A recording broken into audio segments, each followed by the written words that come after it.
Hola, soy la Basmati de nuevo con vosotros. Hoy os voy a hablar de alguien muy importante y muy conocido, y conocido también por el gran público, que es Robert Campin. Siempre se me olvida que la cámara está allí.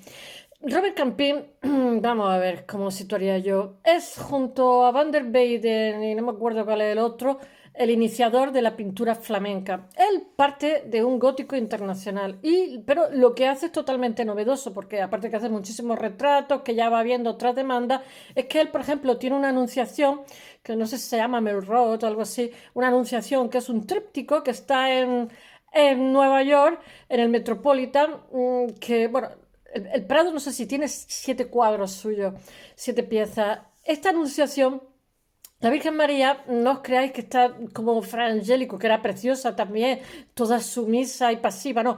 Está leyendo un libro que le parece muy interesante y tiene como una bayeta para no ensuciar el libro. Y está como apoyada encima de la mesa en el suelo, o sea, está totalmente relajada y tiene un aspecto como burgués, no, ¿cómo no? Burgués totalmente. El libro está envuelto, o sea, la tapa del libro es de piel y entonces ella con las manos no quiere, digamos, ese sudor, esa grasita que tenemos en las manos y entonces lo está leyendo con una bayeta y está relajada mientras que está la anunciación y entonces es totalmente una composición muchísimo más moderna. Él toma también muchísimos temas profanos, es totalmente novedoso, pero a eso hay que añadirle el uso del aceite que viene a sustituir la pintura que se hacía con clara de huevo, etcétera. El aceite lo que da es muchísima más precisión, muchísima más posibilidad, como diría yo, de hacer detalles y también de jugar con luces, sombras, hacerlo también más brillante porque se entran también con los barnices, etcétera. Dentro de lo que es la pintura del óleo hay muchísimas posibilidades y son los holandeses los que inauguran todo esto, yo que sé, la cola de conejo, etcétera, etcétera. Después va a haber un intercambio entre el norte y el sur porque están los flamencos, Flamish, los que inauguran esto, los Países Bajos. Después están en la zona de Francia, en Borgoña sobre todo y tal, que son los iluminadores, los miniaturistas. Y después hay un tráfico, sobre todo a partir del siglo XI, hay un tráfico económico con el sur, con el Mediterráneo, que entonces está todo el pozo de Grecia y Roma, que a su vez tienen esa referencia, y entonces va a haber un intercambio, porque hay un intercambio comercial, y entonces se hacen muchísimas copias de cuadros y también se hacen encargos, yo qué sé, hay muchos, como diría yo, de familia burguesa, gente pudiente, que son los comitentes, que se hacen así arrodillados frente a la anunciación, el nacimiento, en fin, como lo hemos estado viendo todos estos días atrás, y va a tener una grandísima repercusión porque uno y otro van a observar a la competencia con muy buena intención porque quieren aprender de ellos, usar de ellos qué es lo que están haciendo, etcétera, etcétera. Y va a haber un intercambio grandísimo bueno, de técnicas, de materiales, de colores, en fin, de todo. Pero sobre todo, lo que hay un cambio de paradigma porque estamos saliendo del medievo, o sea, Robert Campin va a partir de un gótico, iba a decir International Gothic, gótico internacional, para llegar a un renacimiento. Por eso he dicho Robert Campin transición, porque realmente es un periodo de transición muy, muy interesante. Bueno, voy a ver si os cuento un poquito en su vida. Este hombre ha estado anónimo, o sea, solamente se le conoce porque se le supone. Él tuvo un taller y fue importante, o sea, lo conocemos por muestras, ¿cómo diría yo?, por documentos, pero él tuvo un taller que produjo muchísimo, pero sin embargo se ha perdido esa producción. De hecho, hasta finales del siglo XIX no se sabe ni quién es, y de hecho no está ni documentado muchísimas cosas, pero se sabe su forma particular de trabajar, en fin, tiene muchísimos rasgos que, gracias a Dios, se le sigue estudiando porque es un fenómeno, es totalmente excepcional y de gran repercusión en lo que es la historia del arte y el arte en general. Bueno, voy a contaros un poquito. Él nace en Bélgica, en un pueblo, y ya sabéis que Bélgica está fragmentado por los flamencos y los balones y los flamencos, o sea, los francófonos y los germanófilos, flamish. Y está totalmente fragmentada, ¿eh? Tienen sus periódicos, su no sé qué, su escuela, su... ¡ay! Tremendo, tremendo. Y mira que es un país pequeño, pero es un país muy desarrollado. Los Países Bajos en general, el Benelux, Bélgica, Holanda y Luxemburgo, son países con un nivel de vida altísimo. A mí me sorprenden siempre, por ejemplo, que en Benelux los niños en la escuela, cuando empieza la escuela, dan 7 idiomas. Yo digo, 7 idiomas porque consideran que son un país pequeño, es un paraíso fiscal. Y entonces yo digo yo que para estafar al resto tienen que saber los idiomas principales de la Comunidad Económica Europea. Entonces aprenden español, inglés, francés, no sé qué, yo qué sé, me imagino que checo y italiano, no sé, no tengo ni idea, pero son 7 idiomas, estudian con 7 idiomas y eso supone una inversión en la escuela tremenda. Me pareció maravilloso porque los niños antes de los 14 años, eso se lo contaba hace poco una amiga, hacen un cableado, ¿no? Como nombrar es arbitrario estimula muchísimo la inteligencia, como el ajedrez, etcétera. Todas estas cosas, porque nombrar es arbitrario. Las características de la lengua son la arbitrariedad y el ahorro. Bueno, el signo lingüístico, que casi decir lo mismo. Bueno, voy a contaros esto que me pongo a hablar de filología. Robert Campin, se dice Campin, nace en Lobenciennes, no sé cómo se dice eso en francés, Lobenciennes, en Bélgica en 1375. Como os dije el otro día, todo va de hipótesis, todos son aproximaciones. Está considerado junto a Lo que pasa es que casi todos los pintores se hacen de la Guilda de San Lucas, que era el apóstol que pintó a la Virgen. Y entonces, gracias a determinados documentos, este fue presidente de la Guilda de San Lucas, que es el sindicato de pintores, bruñidores y, en fin, artesanos en general. Bueno, está considerado junto con Van Eyck y Roger van der Weyden, son los iniciadores de la pintura flamenca, que es una escuela poderosa y que va a tener muchísimo. Ellos abren como una vía por la que van a transcurrir muchos otros. Bueno, es el precursor de la pintura flamenca renacentista. Él parte del gótico internacional, pero su discurso es como os dije el otro día, totalmente renacentista.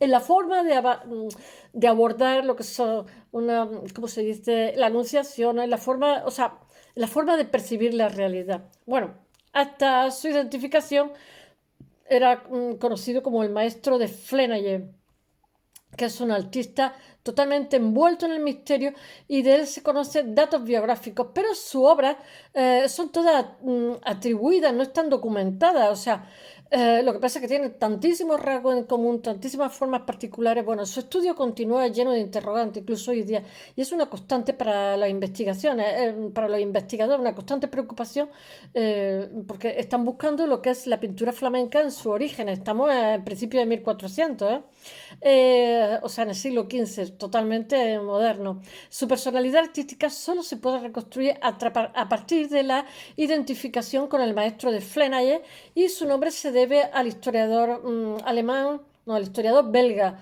que se llama Hugo von Loh o algo así, Hugo von Schuli-Loh. No, no me sé el nombre, porque el Flemish ya la bomba la traca de complicado. Bueno, pues un señor, un investigador que en 1898 le asigna un grupo de pintura. Este señor, nuestro Robert Campbell, era anónimo y las obras que hay en otro nombre impronunciable, que no sé cómo se llama, lo tengo que leer, Stanshell Shells. Eso. Kunstinstitut, Instituto Kunst de Frankfurt, Frankfurt Le Mans, no sé cómo se llama, procedente del castillo de Flemaye, que es denominado erróneamente abadía. Es una tontura, es un castillo, no una abadía, que está cerca de Lieja. Toda esa zona es una preciosidad, por favor, que no haya viajado, que vaya inmediatamente. Además, no es ni caro ir. Abriéndose entonces uno de los grandes las cuestiones de la pintura flamenca, descubrir quién estaba detrás de este pintor anónimo llamado el maestro Flemaye. Es solo a través de la obra adjudicada al maestro Flenaye cuando se puede encontrar, digamos, un patrón común que acaba dando en Robert Campin. Entonces se acaba conociendo a este artista. Y entonces, pero este artista, Robert Campin, como os he dicho al principio, tuvo un atelier en su casa con una producción increíble y se ha perdido todo. Bueno, los escasos documentos existentes hablan de Robert Campin como maestro pintor en la ciudad de Tournai,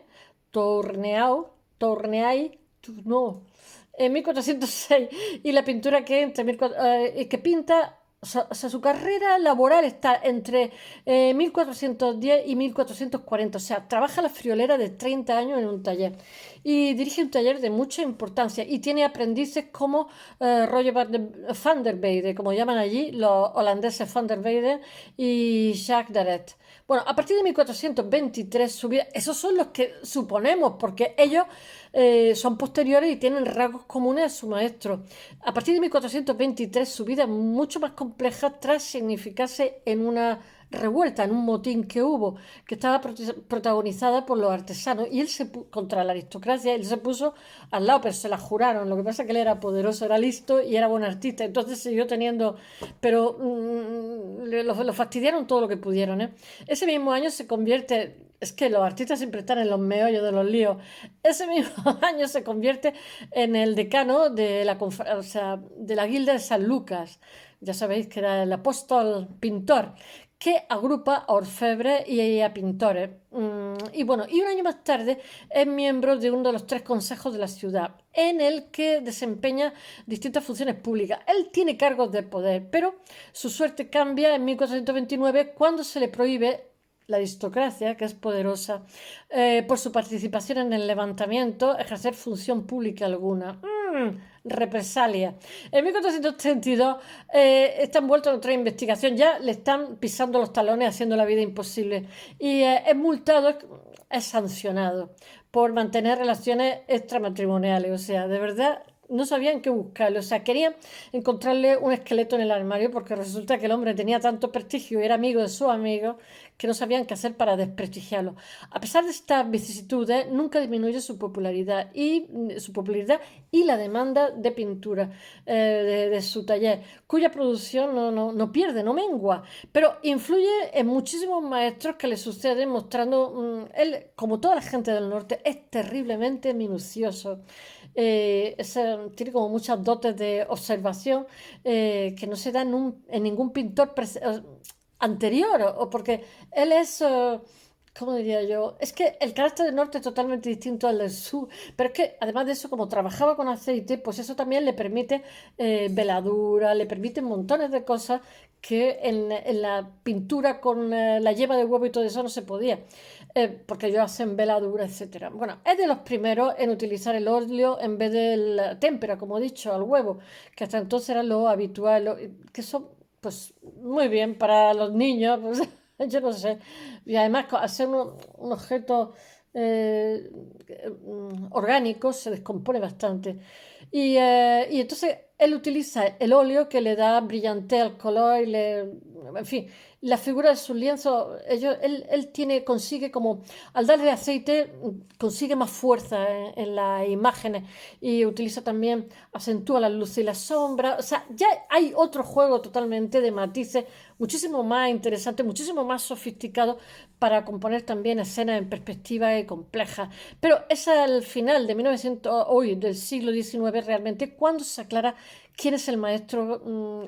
Se aclara que Van Eyck está precedido por el autor del retrato de Merode. Se escribe Merode.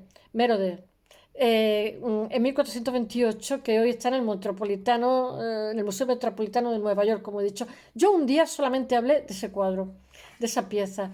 Y me he puesto a mí misma en el blog. Pongo muchos vídeos, digo, ay, pues si no me acordaba, es verdad. Pero yo que pensaba que es que soy así de lista, ¿no? Un día solamente hablé de esa pieza. Bueno, hay otros paneles parecidos que provienen del Château de Flemal que se exhiben hoy en Frankfurt y se asume que todos son hipótesis. No podéis imaginar hasta qué punto. Es que, mirad, al principio de 1400 es que son 600 años, siempre, todos los días lo digo. Bueno, se asume que todas estas obras pertenecen al maestro de Frémaillet, que es Robert Campin, y que por aquel entonces no queda establecida la autoría. Y es en el siglo XX cuando los expertos identifican realmente a Robert Campin, maestro de Frémaillet, documentado como maestro pintor de Tournai desde el año 1406. Esto se basa en un documento que cita a 2 discípulos de Campin, que son Jacques Darret y Royer de la Pasteur, que es seguramente Roger van der Weyden. El 26 de abril de 1444 muere en Tournai, Bélgica, y el Museo del Prado me parece que tiene 7 piezas. Una de ellas dicen que es la mejor, no lo sé, porque cada museo dice que ellos tienen los mejores. os puedo decir una cosa, no hay una sola pieza que desmerezca, todas son maravillosas. Puede gustar más, puede gustar menos, pero todas son increíbles. El Prado tiene los desposorios de la Virgen, San Juan Bautista y el maestro Francisco Enrique de Ver, Santa Bárbara, San Jaume, Santa Clara. El Museo Thyssen tiene un cuadro que es retrato de un hombre robusto, que es rollo de Masmin, que ese es de 1425. Bueno, gracias por vuestra atención. Espero que os haya gustado. Mañana más. Hasta mañana.